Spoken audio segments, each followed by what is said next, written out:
মৰমৰ ছাত্ৰ-ছাত্ৰীসকল, তোমালোকক পুনৰবাৰ বুক কণ্টেইনলৈ স্বাগতম জনাইছোঁ। আজি তোমালোকৰ বাবে লৈ আহিছোঁ ষষ্ঠ শ্ৰেণীৰ অসমীয়াৰ উন্মেষ কিতাপখনৰ চতুৰ্থটো পাঠ। এই পাঠটোৰ নাম হৈছে ৰুংগৈ বোলা গছৰ পুলি। আজি আমি এই পাঠটোৰ সমূহ প্ৰশ্ন উত্তৰ আলোচনা কৰিম। এতিয়া চাওঁচোন আহা ক্ৰিয়াকলাপৰ প্ৰথম প্ৰশ্নসমূহ। 1 নম্বৰ প্ৰশ্নটো দিছে, তলত দিয়া প্ৰশ্নসমূহৰ শুদ্ধ উত্তৰটো বাছি উলিয়াই সঠিক বৃত্তটো পূৰ কৰা। প্ৰথমটো আছে, নাটিকাখনৰ প্ৰথম দৃশ্যত গুণগুণকৈ গীত গাই কোনে ছবি আঁকি আছিল? ইয়াৰ শুদ্ধ উত্তৰ হ'ব মননে। ইয়াত গটো শুদ্ধ হৈছে কাৰণে আমি গ চিনটোত গোল দিব লাগিব। দ্বিতীয় প্ৰশ্নটো হৈছে, সুমনাই সকলোকে হাতে হাতে কোৰ, খন্তি, হাতোৰা লৈ আহিবলৈ কিয় কৈছিল? ক. গছৰ পুলিত পানী দিবৰ বাবে। খটো আছে শুকান গোবৰ গুৰি কৰিবৰ বাবে। গ. গছৰ পুলি ৰুবৰ বাবে। আৰু ঘটো দিছে গছৰ পুলিবোৰ জেওৰাৰে বেৰিবৰ বাবে। ইয়াৰ শুদ্ধ উত্তৰটো হ'ব গছৰ পুলি ৰুবৰ বাবে। ইয়াতো আমি সেইদৰে গটোত গোল কৰিব লাগিব। এতিয়া চোৱা 2 নম্বৰ প্ৰশ্নটো। 2 নম্বৰটো সুধিছে, তুমি ওপৰৰ দ্বিতীয় প্ৰশ্নৰ উত্তৰটো কিয় শুদ্ধ বুলি বাছি ল'লা? সহপাঠীৰ লগত আলোচনা কৰি লিখা।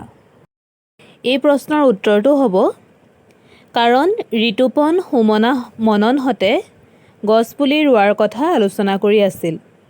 সেইকাৰণে আমি ইয়াত গ প্ৰশ্নৰ উত্তৰটো শুদ্ধ বুলি বাছি ল'লোঁ। 3 নম্বৰ প্ৰশ্নটো আছে, তলত দিয়া শব্দবোৰৰ অৰ্থ অভিধান চাই লিখা।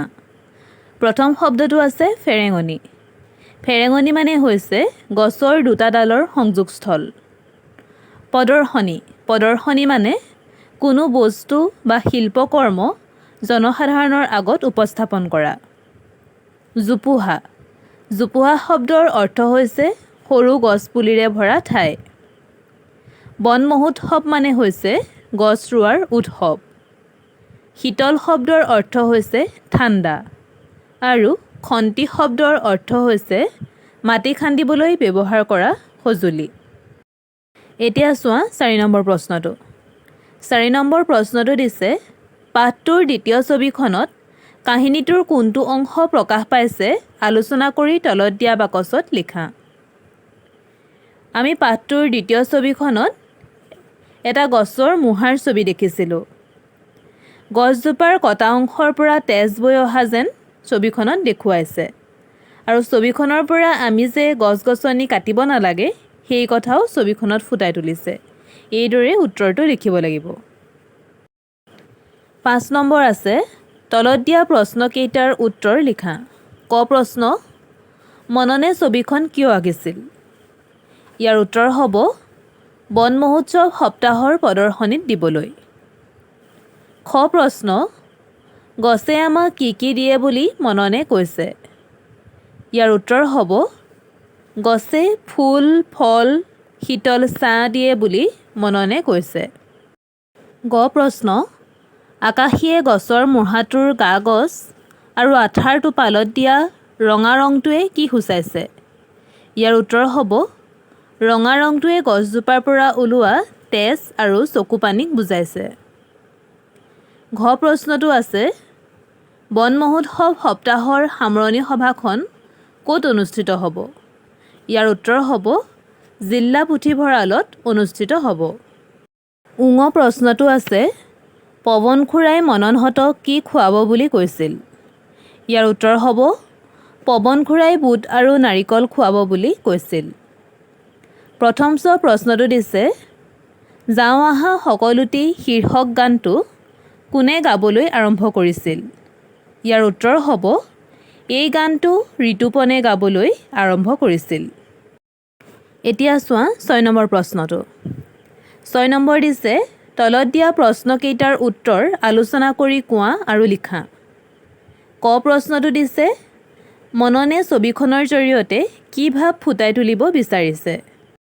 এই প্ৰশ্নটোৰ উত্তৰ হ'ব মননে গছবোৰ যে মৰমীয়াল আৰু আপোন মানুহৰ দৰে সেই ভাৱ ফুটাই তুলিব বিচাৰিছে। খ প্ৰশ্নটো দিছে, সুমনাই গছৰ পুলিবোৰ ৰোৱাৰ পাছত সেইবোৰৰ কি হ'ব বুলি শংকা কৰিছে। তাইৰ এই শংকা কোনে কেনেদৰে দূৰ হ'ব বুলি কৈছে। ইয়াৰ উত্তৰ হ'ব, গছপুলিবোৰ গৰু ছাগলীয়ে খাই পেলাব বুলি শংকা কৰিছে। তাইৰ এই শংকা ঋতুপনে ক্লাবৰ দাদাহঁতে জেওৰা দি বেৰি দিব বুলি কৈ দূৰ কৰিলে। গ নম্বৰ প্ৰশ্নটো আছে, মননহঁতে গছৰ পুলি ৰোৱাৰ পৰিকল্পনা কেনেদৰে কৰিছিল। ইয়াৰ উত্তৰ হ'ব, মননহঁতে গছ তলে বিচাৰি পোৱা পুলিবোৰ খেলপথাৰৰ চাৰিওদাঁতিতে ৰোৱাৰ পৰিকল্পনা কৰিছিল আৰু সকলোকে কোৰ, খন্তি, হাতোৰা লৈ আহিবলৈ কৈছিল। ৭ নম্বৰ প্ৰশ্নটো দিছে, কোনে কাক আৰু কি প্ৰসংগত কৈছিল লিখা। ক বাক্যটো দিছে, আমাৰ মানুহকণহঁতে মানে ক শ্ৰেণীৰ ল'ৰা ছোৱালীবিলাকে নাচি নাচি গান এটা গাবগৈ নহয়। ইয়াৰ উত্তৰ হ'ব, কথাষাৰ ঋতুপনে সুমনা আৰু মননক কৈছিল। বন মহোৎসৱৰ সামৰণি অনুষ্ঠানৰ প্ৰসংগত কথাষাৰ কৈছিল। খ বাক্যটো দিছে, তোমালোকৰ ঘৰত যে শুকান গোবৰ গুৰি কৰি থোৱা আছে, তাৰে এমোনা লৈ আহিবা। এই কথাষাৰ মননে ঋতুপনক কৈছিল। গছৰ গুৰিত গোবৰ দিয়াৰ প্ৰসংগত কথাষাৰ কৈছিল। এতিয়া চোৱা ৮ নম্বৰ প্ৰশ্নটো। ৮ নম্বৰ দিছে, ক অংশৰ লগত খ অংশ মিলোৱা। ক অংশত আছে মালতী পেহীয়ে। মালতী পেহীয়ে বিলাতী মধুৰিৰ পুলি কেইটামান দি পঠাইছে। জোপোহা হৈ থকা পাতখিনি চুলিৰ নিচিনা লাগিছে। ঘোষকে ক'ব, মাননীয় ৰাইজ, আজিৰ পৰা বন মহোৎসৱ আৰম্ভ হৈছে। মাণিক বৰদেউতাই কথাটো শুনি খুব ভাল পাইছে। জগত খুৰাৰ খুৰীয়ে পকা কল এথোকা পঠাই দিব। এইদৰে মই যিদৰে তোমালোকক আঁচটানি দেখাই দিছোঁ, তোমালোকে সেইদৰেই ক অংশৰ লগত খ অংশৰ বাক্যসমূহ মিলাই ল'বা। ৯ নম্বৰ প্ৰশ্নটো দিছে, নাটিকাখনত পোৱা ভাৱৰীয়াসকলৰ নামসমূহ বিচাৰি উলিয়াই এখন তালিকা প্ৰস্তুত কৰা। ইয়াৰ উত্তৰ হ'ব, নাটিকাখনত পোৱা ভাৱৰীয়াসকলৰ নামসমূহ হ'ল মনন, সুমনা, ঋতুপন, ছায়েৰা, বুধুৱা, মানাইশ্ৰী, মানুকণ আৰু ৰূপক। ভাষা অধ্যয়ন। ইয়াত আমাক জানো আহা বুলি অলপ ওপৰত কিছুমান কথা লিখি দিছে। ইয়াত আমাক কিছুমান বাক্য দিছে আৰু বাক্যসমূহৰে কেইটামান শব্দ অলপ ডাঠকৈ ক'লাকৈ লিখি দিছে। সেই শব্দকেইটা হৈছে আমজোপা, চুবুৰীটো, ঠেলাগাড়ীখন। এই শব্দকেইটাত আমজোপা, তাত আমৰ পাছত জোপাটো লাগি আছে, চুবুৰীৰ পিছত টো শব্দটো লাগি আছে আৰু ঠেলাগাড়ীৰ পাছত খন শব্দটো লাগি আছে। এই জোপা, টো, খন এইবোৰক নিৰ্দিষ্টতাবাচক প্ৰত্যয় বুলি কোৱা হয়। এইকেইটাৰ উপৰিও জন, জনী, গৰাকী, তা, তি, কণ, কণী, খিলা, ছটা, ডাল, ডালি এনেধৰণৰ বহুতো নিৰ্দিষ্টতাবাচক প্ৰত্যয় তোমালোকৰ কিতাপত লিখা আছে। এতিয়া আমি ১০ নম্বৰ প্ৰশ্নটো চাওঁ আহা। ১০ নম্বৰ প্ৰশ্নটো দিছে, ক অংশৰ শব্দবোৰৰ লগত খ অংশত থকা নিৰ্দিষ্টতাবাচক প্ৰত্যয়বোৰ লগ লগাই শব্দ লিখা। ক অংশত আছে ছবি। ছবি হ'লে হ'ব খন, ছবিখন। আহঁত জোপা, আহঁতজোপা। পুখুৰী, টো, পুখুৰীটো। ছোৱালী, জনী, ছোৱালীজনী। কাঠ, ছটা, কাঠছটা। এইদৰে আমি ক অংশৰ লগত খ অংশৰ নিৰ্দিষ্টতাবাচক প্ৰত্যয়বোৰ লগ লগাব লাগে। ১১ নম্বৰ প্ৰশ্নটো আছে, তলত দিয়া শব্দবোৰ পঢ়া আৰু কোনটো কি পদ চিনাক্ত কৰি তালিকাখন পূৰ কৰা। আমাক কিছুমান শব্দ দিয়া হৈছে আৰু এখন তালিকা দিছে। তালিকাখনৰ ওপৰত বিশেষ্য, বিশেষণ, সৰ্বনাম, অব্যয় আৰু ক্ৰিয়া বুলি লিখা আছে। এতিয়া আমি এই শব্দসমূহৰ পৰা কোনটো বিশেষ্য পদ, কোনটো বিশেষণ পদ এইদৰে বাছি উলিয়াই তালিকাভুক্ত কৰিব লাগে। মই তোমালোকক তালিকাখনত লিখি দেখাই দিছোঁ, তোমালোকে ইয়াৰ পৰা চাই ল'ব পাৰিবা। বিশেষ্য পদ মানে নাম বুজোৱা পদ। বিশেষ্যত হ'ব মনন, চকু, চুবুৰী, জেওৰা। বিশেষণ মানে দুখ, গুণ, ভাল বেয়া আদি বুজোৱা। বিশেষণত হ'ব ধুনীয়া আৰু ভাল। সৰ্বনাম মানে হৈছে নামৰ সলনি ব্যৱহাৰ হোৱা পদ। ইয়াত হ'ব তাই, মই, সিহঁত, আমি। অব্যয় মানে হৈছে দুটা বাক্য জোৰা লগোৱা পদ। ইয়াত অব্যয় পদ দুটা হৈছে আৰু, যদি। ক্ৰিয়াপদ মানে হৈছে কিবা কৰা বুজোৱা। ইয়াত ক্ৰিয়াপদ দুটা হৈছে দিওঁ আৰু আহা। এইদৰে আমি শব্দসমূহ বিচাৰি তালিকাভুক্ত কৰিব লাগিব। 12 নম্বৰ প্ৰশ্নটো আছে বাক্য ৰচনা কৰা। প্ৰথম শব্দটো দিছে প্ৰদৰ্শনী। প্ৰদৰ্শনী লগাই এটা বাক্য হ'ব আমাৰ বিদ্যালয়ত আজি প্ৰদৰ্শনী পাতিছে।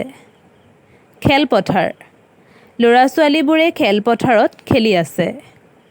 ধৰণী, গছে ধৰণী ধুনীয়া কৰে। পুথিভঁৰাল, আমাৰ বিদ্যালয়ত এটা পুথিভঁৰাল আছে। গছপুলি, আমি গছপুলি ৰোপণ কৰিব লাগে। 13 নম্বৰ প্ৰশ্নটো দিছে পাঠটোৰ পৰা জুৰীয়া শব্দবোৰ বিচাৰি লিখা, যেনে চকু, মুখ। আন শব্দসমূহ হৈছে গা গছ, ল'ৰা ছোৱালী, গৰু ছাগলী, মগ বাল্টি, হাঁহি মাটি, বুট নাৰিকল, ৰঙে ৰসে, ফুলে ফলে। এইসমূহক জুৰীয়া শব্দ বুলি কোৱা হয়।